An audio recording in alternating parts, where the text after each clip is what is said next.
Hey guys, welcome back to my channel. I'm Farah, and today I'm going to be sharing with you probably a pretty quick video. This is going to be my September doll and book haul, and I don't have much at all, so I'm just going to go through what I got, and then I'm just going to share with you a couple books that I read this month that I really liked, and that'll be it. So to get started, I did get a couple different Barbies this month, and they're just fashionistas. I'm really putting myself on a budget because I am really dedicated to paying off my debt, and I really want to do that. And one of the books I read has to do with that, but I'll tell you about that in a minute. But I did splurge and treat myself to two different Barbie fashionistas. This is the first one. This is number 185, and I've been wanting her since I saw her. I just haven't seen these in our stores yet, and I always like to pick out fashionistas in person if I can. So I did find her, and she's just so cute and beautiful, and I'm really glad to have her in my collection, and I'm going to try to put her on a made-to-move body once I get a few more. And then I also found this fashionista who is 179, and I really liked her because I thought she was really pretty, and I like how she has this silver streak in her hair. If you guys haven't been able to tell, I don't color my hair, and I have a lot of gray. It's just a personal choice, but I love seeing dolls that have any kind of silver or gray hair tones because I don't know, I really like that. So I have her, and she's really beautiful. I don't love her outfit, but I really love her face. Let me see if you can see it a little better. And then the last Barbie thing, like I said, this is a really small haul. Oh, I have one more actually. Is this cute little sunflower summery themed fashion pack. I saw this on Amazon a while ago. So I saw this on Amazon a little while ago, and I put it on my wish list, and I forgot about it, and then I saw it in Walmart. So I thought that would be really cute to dress up the dolls in. So super cute. And then I only went to the flea market maybe once for September, and I was able to find this beautiful Dolls of the World. This is one of the Native American Indian Barbies. There was a bunch that came out like different years. I can't remember what year she is, but she was pretty complete. She has her earrings. She didn't have her rings, and she was supposed to have some feathers, I think, in her hair, but that's okay. I'm always excited to find one of these in the wild. So she'll be in a makeover video. That's it for Barbie. Okay, and then for Rainbow High, I only got one doll. I can't even believe it, only one. But this one is Phaedra, who is part of the, oops, he can't even see her. This is Phaedra, who's part of the Pacific Coast. Yeah, Pacific Coast. And she was my favorite from the line, and I've just been waiting to, not waiting for any particular reason, but I finally decided to purchase her. She's gorgeous. I think her face is beautiful, and her hair, and I love her color scheme. So, yay. So for Pacific Coast, I think there are only three left that I want to get. So I want to get this one, and then Bella, and then this one. So just over the next few weeks, I'll probably try to pick up them and finish off this collection because there are so many more still to collect. Now for my book haul, I only bought one book, and I only bought one new book. I didn't find any used books that I was interested in at the flea market. And this one is a book that I've already read. This is called Daisy Jones and the Six by Taylor Jenkins Reid. And this was one of my favorite books of the year I've read so far, and I first listened to it on audio through my library, and I absolutely loved it. It was amazing. It was such a great story. It was such a phenomenal audiobook that I knew that I wanted to get the physical copy to have in my collection and to just reread at some point on my own, not audio. So the interesting thing about this book is it's written as it's sort of an interview. So you have the characters' names here, and then it's about somebody interviewing, and it's like their story through that way, which was really effective in the audio version too.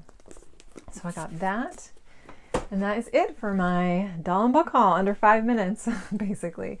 Now, if you want to stick around, I'm just going to talk about the 4 different books I read this month and a couple of the TV shows, which I'm not really going to go too far into. But so I had a really, really good reading month. I didn't read a lot, but I did finish 4 books. I have 3 books that are ongoing that are taking me forever, but I do try to read them throughout the month. And those are my greatest 100 books of all time. Number 100 is Clarissa. It's a really, really long book. It's like almost 1,700 pages, I think, and it's very dense, so I'm getting through that slowly. I wanted to try to finish it by the end of the year, but I don't think it's going to happen. And then I'm also reading, on that list is also the Bible. So I'm about 75% done with the Bible. And that one I definitely want to get done by the end of the year because I'm doing it as sort of a reading plan. And then the other one I'm reading over the course of the year is called Herbal Rituals. And that one is, I just read each month. So each chapter is broken up into different months and it talks about a different herb and different ways to use that for medicinal purposes. So I read the September portion of that this month. And then I have an ebook going called The Wall of Winnipeg and Me, which is by Mariana Zapata, and that's just a contemporary romance. It's just taking me so long to get through that. I think when I'm reading ebooks on my phone, I just pick it up when I'm like waiting in a doctor's office or here and there. So I have a hard time sitting down and reading an ebook that way. And then I also started the audiobook for Outlander by Diana Gabaldon, and I've read, I think, 4 books in that series, and I'm getting ready to read the 5th one, but I wanted to refresh myself. So the audio for that is phenomenal. I'll just tell you that. It's amazing, but it's 36 hours, so it's really long. But anyway, of the books I did read, I read 2 nonfictions and 2 fictions. So the first nonfiction book I read was called Trainwreck, and that was written by author Sadie Doyle. And this was a nonfiction book that talked about why we as a society, primarily the US and maybe the UK, but primarily the US, why we tend to focus and pay so much attention to female celebrities and we want to see them crash and burn and fall. So the typical phrase for train wreck is just someone that has a really messy life. They can't get their life together, whether it's through addiction, through sex tapes that were released, through just the public hating them, that kind of thing. So it goes through, and it focuses a lot on Britney Spears, and it focuses on Amy Winehouse and Hillary Clinton, and it talks Monica Lewinsky. So it talks about these celebrities in different aspects and different categories. So I found it to be incredibly interesting. It was really, really well written. If you're looking for a nonfiction book and you like pop culture, I highly recommend it. And it just really made me think a lot. I mean, as an adult in my early 40s, I don't really pay attention to celebrities anymore. I don't have time. I don't care. I especially don't care about 20-year-old celebrities or female celebrities in this genre. But I remember back in the day when we used to get People magazine or those different magazines, like before the internet was a huge thing. We'd read about these people, and it's kind of sad. Why we care so much? Why? And the interesting point about it, it's a very feminist book, and it really talks about that double standard, why men in the same situation, they don't get that level of public hatred and, rooting for their fall. And I told you so, the amount of judgment that is put upon these younger females. And Britney Spears really has a very sad story when you think about it. She was, 15 or 16 when her first hit came public, and she was a minor, and yet she was being marketed as a little sex kitten, and even her covers on Rolling Stone. I mean, this was a child. This was a kid that was like 3 years older than my daughter. That I can't believe her parents let that happen, and it's really sad. I mean, and growing up with that kind of media attention and that kind of male attention and focus and sexual focus, you really wonder what she went through and how maybe she might have been mortified or uncomfortable with that. But you would never know because she was always portrayed as that money-making symbol. And then when she started to have all these things going wrong in her life, people would just spend so much time thinking about that. And Amy Winehouse with the drugs, and Hillary Clinton and how she was so hated, and some people have a lot of reason for not liking her, which is fine, but she was really hated a lot because she was a female, and she was like, it talks about how she was the unsexual female, and, things like that. It's a really weird culture we live in, how women are portrayed in the media, and how the other aspect of it is once these people do crash and they hit rock bottom, it's like we're allowed to love them again. Britney Spears with her whole thing going on with her father, and how, the world turned around and started loving her again. Or when Amy Winehouse died, the world started loving her again. And it's just sad. I don't know. It was a really interesting book. I really recommend it. I gave it 5 stars. Great nonfiction read. The other nonfiction book I read was called The Total Money Makeover with Dave Ramsey, and I own this book. I forgot to bring it upstairs, and this was really good. I have been in a different sort of financial program with someone named Ann Wilson, who is part of the Wealth Chef online program, and I can see that she pulled a lot of her things from Dave Ramsey, but his primary thing is about living within or below your means, which I could totally agree on. And that's why my haul was so low this month. And for October, I can't even tell you what I got. I probably showed you dolls that I bought this month because I just lumped them together. So I know I will have one thing coming from Shop Disney that I ordered, but it really motivated me and wanted to make me focus on paying off my debt. I have a credit card debt and I have a student loan debt. So I just feel really motivated, and it focuses on these little baby steps you take and how to attack debt and wealth in a different way. And it makes a lot of sense. I gave the book 4.5 stars. I didn't think it was well written. I didn't really like his writing style, but to give him credit, he's a financial expert, not an author. So he's not a trained writer. So I'll give it a pass on that. He probably did the best he could.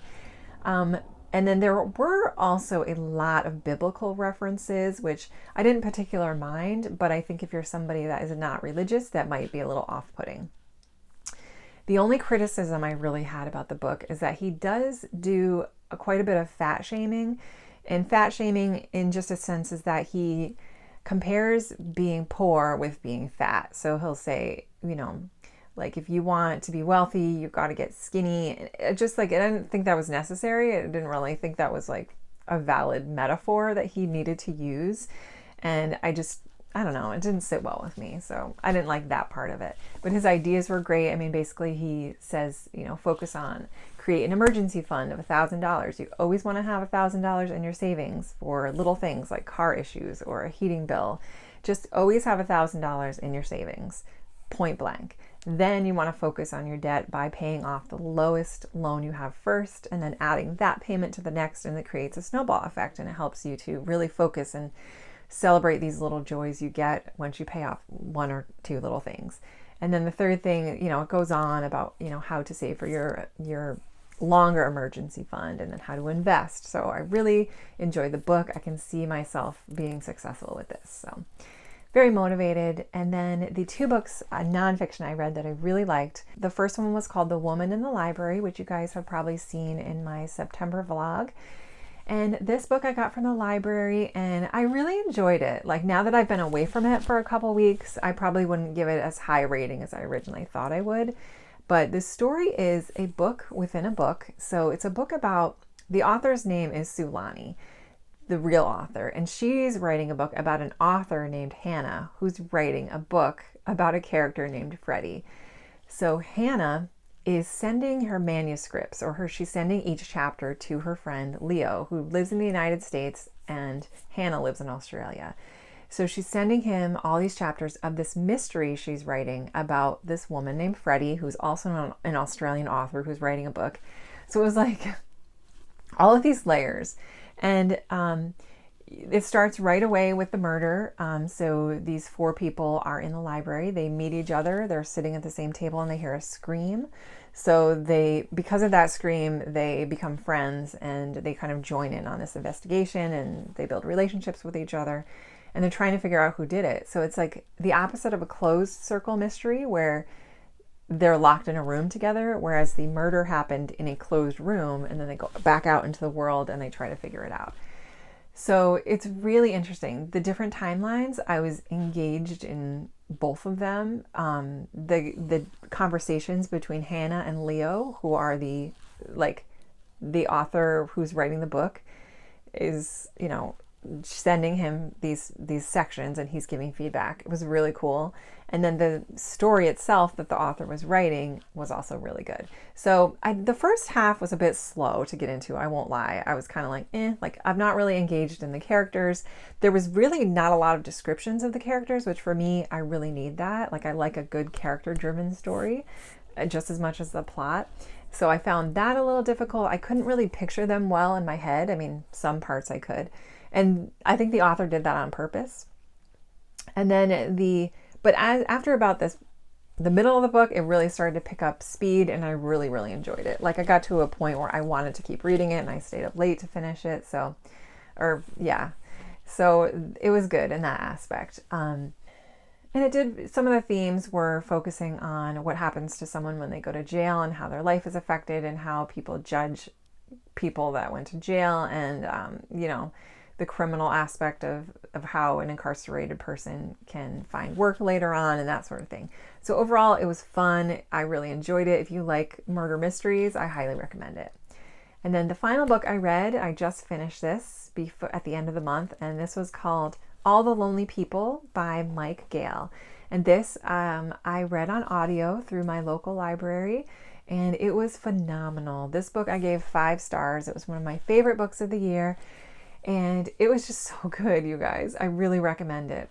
So this book is about this guy named Hubert Bird, who is, he originally was from Jamaica, and then he moved to the United Kingdom in the late 1950s. So it was kind of part of this movement back then where they were encouraging people from the West Indies to move abroad because there were better jobs and more opportunities. So it's a dual timeline. It starts off with him in his 80s. So he's like this 84-year-old guy, and he receives phone calls every week from his daughter Rose to check up on him. She's a successful professor who lives in Australia, so she lives far away from him. So we find that, early on, that he's alone. He lives alone. His wife that he loved had passed away 13 years earlier. He absolutely loves his daughter, and they talk every week, and she's always encouraging him, and he tells her stories about, this is what I did this week. Here's who I hung out with, because she's always worried about his well-being. So it starts out that, and then we flash back to the dual timeline, which is starting from him when he moves to the UK in the 50s. So it's 2 timelines that start here and here, and then at the end of the book, they kind of come together. Both timelines were phenomenal. I think I liked the past timeline a little bit better. It was a little more faster paced. The present timeline was a little slower paced. And we come to find out that he's basically been alone for 5 years, like with barely any human contact. And he kind of made up these friends so that his daughter wouldn't worry about him. Then the daughter calls and says, I'm coming to visit, so I can't wait to meet all your friends. So now 84-year-old Hubert is like, oh my gosh, what am I going to do? I have to create some friends so she doesn't realize I've been lying to her this whole time. So it's a story about loneliness, and it's a story about how people come together, and you find these beautiful friendships and family within the people that can be right next door to you. He finds an amazing friendship with this young girl in her 20s and her daughter. Like, you would never expect that.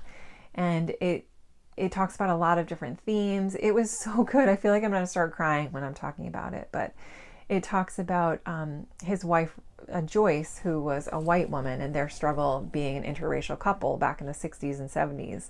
It talks about some addiction. It talks about loneliness.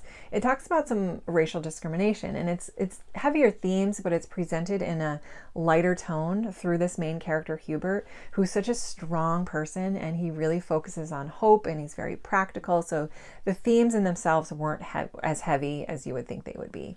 Now, just a note about the audio. The audio was read by actor Ben, I'm going to say his name wrong, so I'll put it right here, Ben Anokwa something. And he was amazing. So he's a British actor, and he did, right within the first chapter or so, the first part of the book, he's doing like at least five different accents. A couple different accents within different dialects of the United Kingdom.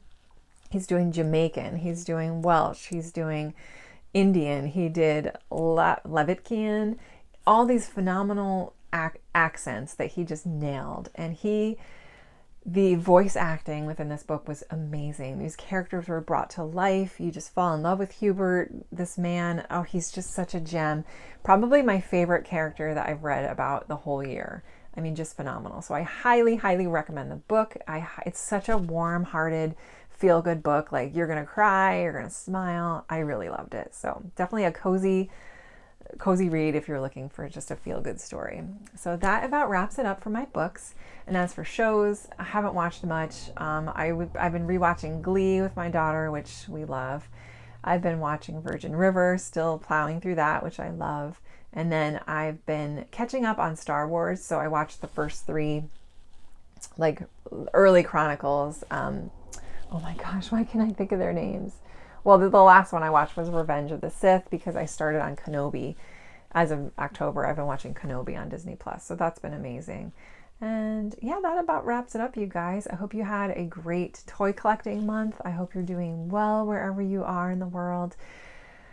And yeah, let me know if you guys have collected anything recently that's been your favorite. If you've read anything or watched anything on TV, I would love to hear it. So thank you guys so much for watching, and I will see you in my next video.